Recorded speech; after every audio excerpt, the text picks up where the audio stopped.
Hello friends, welcome to queen Mahalakshmi YouTube channel.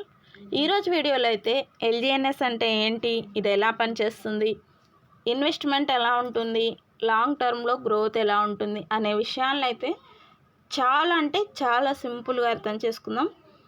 ముఖ్యంగా 10,000ను ఒక ఎగ్జాంపుల్గా తీసుకొని మొదటి సంవత్సరం నుంచి 5వ సంవత్సరం వరకు ఎలా క్యాలిక్యులేషన్ ఉంటుందో స్టెప్ బై స్టెప్ అయితే చూద్దాం. ముందుగా ఎల్జీఎన్ఎస్ అనేది 7th March 2024లో స్టార్ట్ అయింది. ఇది డావో కమ్యూనిటీ ద్వారా ఒక క్రియేటెడ్ కంపెనీ. అలాగే ఈ ఎల్జీఎన్ఎస్కి 7 కంట్రీస్లో కమ్యూనిటీ అయితే ఉంది. ఇందులో మెయిన్ కాన్సెప్ట్ ఏంటంటే వన్ టైం ఇన్వెస్ట్మెంట్. అంటే మనము ఎంత అమౌంట్ని అయితే అఫోర్డ్ చేయగలమో, మన స్తోమతకు తగ్గట్టుగా ఒక అమౌంట్ పెట్టుకొని దాన్ని లాంగ్ టర్మ్లో హోల్డ్ చేయటం గురించి అయితే చెప్తున్నాను. మనం 10,000తో ప్రారంభిస్తే, అంటే మన దగ్గర 10,000 ఉన్నాయనుకోండి, వాటిని మనం ఇన్వెస్ట్ చేస్తే ఆ 10,000ను ఎల్జీఎన్ఎస్లో వన్ టైం ఇన్వెస్ట్ చేశామని అనుకుందాం. ఇక్కడ నేను ఏం చెప్తున్నా అంటే డైలీ ఆటోమేటిక్ కాంపౌండ్ అనే కాన్సెప్ట్ గురించి అయితే చెప్తున్నా. కాంపౌండింగ్ అంటే ఏంటంటే మనకు వచ్చిన గ్రోత్ మళ్ళీ బ్యాలెన్స్తో కలవటం, తర్వాత వచ్చే గ్రోత్ ఆ పెరిగిన బ్యాలెన్స్ మీద రెండిటిని లెక్కిస్తామన్నమాట. అలా లాంగ్ టర్మ్లో మన ప్రాఫిట్ అనేది పెరిగే అవకాశం అని ఉంటుంది. ఈ విధంగా మొదటి సంవత్సరం కనుక మనం చూస్తే మన దగ్గర మనం ఇన్వెస్ట్ చేసింది 10,000, మన కంపెనీ 0.2% నుంచి 0.6% వరకు కాంపౌండ్ ఇన్కమ్ అనేది ఇస్తుంది. ఇలా 6 నెలల తర్వాత అమౌంట్ సుమారు 20,000 వరకు మనకు వస్తుంది. ఇలా 12 నెలలకు అంటే సంవత్సరానికి 40,000 వరకు వస్తుంది. అంటే మొదటి సంవత్సరం చివరికి సుమారు 35,000 నుంచి 40,000 వరకు ఉండొచ్చు అన్నమాట అమౌంట్, మన ప్రాఫిట్ అనేది. ఇప్పుడు మనకు అవసరం ఉంటే మనం ఇన్వెస్ట్ చేసిన ఆ 10,000 అయితే తీసుకోవచ్చు. తీసుకున్నామే అనుకుందాం, 40,000లోంచి మనం ఇన్వెస్ట్ చేసిన 10,000 అమౌంట్ని అయితే తీసుకుందాం. మన దగ్గర మిగిలేది 30,000. అంటే ఒకవైపు మనం 10,000 విత్డ్రా అయితే చేసుకున్నాం, మరోవైపు బ్యాలెన్స్లో మనకు ఎంత అమౌంట్ ఉంది, 30,000. సెకండ్ ఇయర్లో మన బ్యాలెన్స్ మన దగ్గర ఉన్న ఆ 30,000 అమౌంట్తో, అదే అమౌంట్తో అయితే మనం స్టార్ట్ చేస్తే ఆ అమౌంట్ 6 మంత్స్కి 6 నెలలకు 60,000, 12 నెలలకు 1,20,000 వరకు అయితే ప్రాఫిట్ అనేది వస్తుంది. అప్రాక్సిమేట్లీ దాదాపుగా 1,00,000 నుండి 1,20,000 వరకు మనకు అమౌంట్ అనేది వస్తుంది. ఆఫ్టర్ సెకండ్ ఇయర్ అంటే ఇప్పుడు 2వ సంవత్సరం తర్వాత మనకు వచ్చిన ప్రాఫిట్లోంచి మనం ఆల్రెడీ ఫస్ట్ ఇన్వెస్ట్ చేసిన అమౌంట్ అయితే తీసేసుకున్నాం. ఇప్పుడు మనకు వచ్చిన దాంట్లోంచి 20,000 అయితే విత్డ్రా చేసుకున్నాం అనుకుందాం.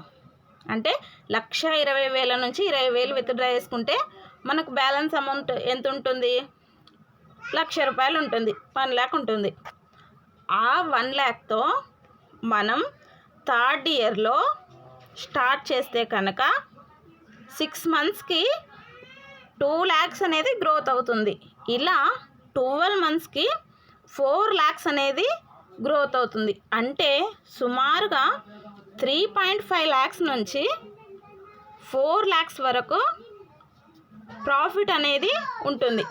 ఇప్పుడు మనం ఈ థర్డ్ ఇయర్లో 50,000 అమౌంట్ని మనము విత్డ్రా చేసుకుంటే కనుక మనకు బ్యాలెన్స్ అమౌంట్ ఎంత ఉంటుంది, 4 lakhs నుంచి 50,000 తీసేస్తే 3,50,000 అంటే 3,50,000 అనేది అమౌంట్ ఇంకా బ్యాలెన్స్ ఉంటుంది.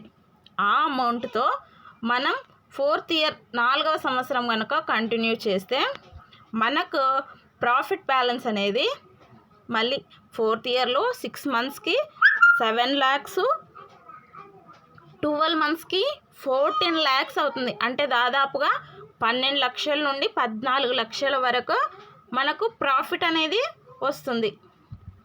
మనం 4th ఇయర్లో 4వ సంవత్సరంలో 1,00,000 రూపాయలని విత్డ్రా తీసుకున్నామని అనుకుందాం. అంటే 14 లక్షల నుండి మనం 1,00,000 రూపాయలు విత్డ్రా చేస్తే మనకు బ్యాలెన్స్ అమౌంట్ ఎంత ఉంటుంది? 13 లక్షలు.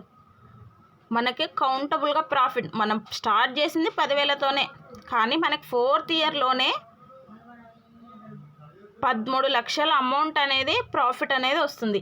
ఈ అమౌంట్తో మనం 5th ఇయర్ 5వ సంవత్సరం కనుక కంటిన్యూ చేస్తే మనకు 6 నెలలకు ప్రాఫిట్ 26 లక్షలు. ఇలా 12 మంత్స్కి అంటే 12 నెలలకి 52 లక్షలు. అప్రాక్సిమేట్లీ 50 లక్షల నుండి 52 లక్షల వరకు మనకు ప్రాఫిట్ అమౌంట్ అనేది వస్తుంది. మనం వెనక్కి చూసుకుంటే మనం స్టార్ట్ చేసింది కేవలం 10,000తోనే, అంటే 10,000తో. మధ్యలో కొన్ని అమౌంట్స్ మనం విత్డ్రా చేసుకుంటూ వచ్చినాం. అయినా సరే బ్యాలెన్స్ అనేది గ్రోత్ అవుతూనే ఉంది. అందుకే ఇక్కడ ఎల్జిఎన్ఎస్లో లాంగ్ టర్మ్ కాంపౌండింగ్ అనే కాన్సెప్ట్ చాలా చాలా ఇంపార్టెంట్ అన్నమాట. ఒకవేళ ఎల్జిఎన్ఎస్ రేట్ తగ్గింది అని అనుకుందాం. రేట్ తగ్గినప్పుడు అమౌంట్ కూడా తగ్గుతుంది. ఫర్ ఎగ్జాంపుల్కి రేట్ అనేది 1/2% అనేది తగ్గిందని అనుకుందాం. 5th ఇయర్కి మనకు ప్రాఫిట్ ఎంత వస్తుంది? 5,20,000 నుంచి 1/2 రేట్ తగ్గితే కనుక మనకు ప్రాఫిట్ 2,60,000 వస్తుంది. ఒకవేళ అంతకంటే ఎక్కువ 1/4 తగ్గింది అనుకుందాం, అప్పుడు ప్రాఫిట్ అనేది 1,30,000 వరకు వస్తుంది. ఈ విధంగా ఒకవేళ రేట్ డబల్ అయిందనే అనుకుందాం. మన 5th ఇయర్కి 5,20,000 అమౌంట్ ప్రాఫిట్. రేట్ పెరిగి డబల్ అయిందే అనుకుందాం. అప్పుడు మనకి ఎంత వస్తుంది అమౌంట్? 10,40,000. వాట్ ఏ మ్యాజిక్ కదా. నిజంగా అసలు ఎంత అమౌంట్ మనం పెట్టిన అమౌంట్ చూస్తే 10,000 మనం అమౌంట్ తీసుకుంటూనే ఉన్నాం, కానీ మన ప్రాఫిట్ అనేది 5th ఇయర్కి అంతా ఎంత అమౌంట్ పెరిగింది కదా. సో ఫ్రెండ్స్, రేటు తగ్గిన అమౌంట్ పూర్తిగా మనకి ఎక్కడ జీరో అయితే అవ్వలేదు. రేట్ ఎంత ఉందో దాని ప్రకారం మనకి వాల్యూ ఉంటుంది. మనకి డబుల్ అయిన బెనిఫిటే, రేట్ తగ్గిన మీ అమౌంట్ అనేది ఎక్కడ జీరో అయితే అవ్వలేదు. మనం ఎక్కడ ఇన్వెస్ట్ చేసినా కూడా ఇంత ప్రాఫిట్ అయితే రాదనే చెప్తున్నా ఫ్రెండ్స్. రేటు డబుల్ అయితే 52 లక్షలకు డబుల్ అయితే ఎంత అమౌంట్ అయితే పెరిగింది. ప్రాఫిట్ రేట్ పెరిగితే ప్రాఫిట్ ఎక్కువ అయ్యే అవకాశం ఉంటుంది. అదే విషయంలో రేట్ తగ్గితే వాల్యూ కూడా తగ్గుతుంది. కానీ మనం ఇన్వెస్ట్ చేసిన అమౌంట్ జీరో అయితే కాలేదు, నీ ప్రాఫిట్ కూడా జీరో అవ్వలేదు. రేటు తగ్గటం పెరగటం అనేది మార్కెట్స్పై డిపెండ్ అయి ఉంటుందన్నమాట. అప్పుడున్న మార్కెట్ పరిస్థితులపై డిపెండ్ అయి ఉంటుంది. అంతేగాని తగ్గొచ్చు పెరగొచ్చు అని నేను ఇక్కడ చెప్పట్లేదు. అప్పుడున్న పరిస్థితులు అయితే బట్ అయితే ఉంటుంది. ఇప్పుడున్నట్టుగా ఉండొచ్చు, పెరగొచ్చు, తగ్గొచ్చు. సో ఎక్కువ రిటర్న్స్ అవకాశం ఉన్న చోట ఖచ్చితంగా రిస్క్ అనే ఉంటుంది. రిస్క్ చేస్తేనే మనం ప్రాఫిట్ అయితే ఖచ్చితంగా తీసుకోగలం ఫ్రెండ్స్. మనం ఇన్వెస్ట్ చేయాలంటేనే అది రిస్క్తో ఉన్న పని. రిస్క్ ఎక్కడ ఉంటుందో అక్కడే ప్రాఫిట్స్ కూడా ఎక్కువ ఉంటాయి. సో ఫ్రెండ్స్, ఈ వీడియో మీకు యూస్ఫుల్ అనిపిస్తే లైక్ చేయండి. ఎల్జిఎన్ఎస్ గురించి ఇంకా ఏమైనా డౌట్స్ ఉంటే కామెంట్స్లో అడగండి. ఇలాంటి యూస్ఫుల్ ఇన్ఫర్మేషన్ కోసం క్వీన్ మహాలక్ష్మి యూట్యూబ్ ఛానల్ అయితే తప్పకుండా సబ్స్క్రైబ్ చేయండి. బెల్ ఐకాన్ ప్రెస్ చేయడం మర్చిపోకండి. సో ఫ్రెండ్స్, ఈ వీడియో మీకు యూస్ఫుల్ అనిపిస్తే లైక్ అండ్ సబ్స్క్రైబ్ చేయండి. ఎలాంటి డౌట్ ఉన్నా కామెంట్ సెక్షన్లో కామెంట్ చేయండి.